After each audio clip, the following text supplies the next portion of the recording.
Ruzsa Magdolnát senkinek nem kell Vajdaságban bemutatni,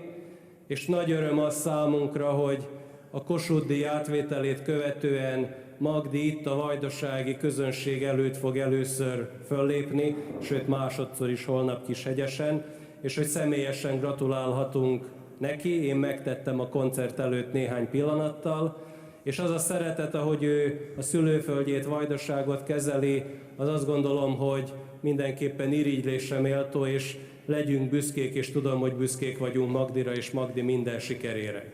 Ugyanakkor nem szeretném, ha Balázs János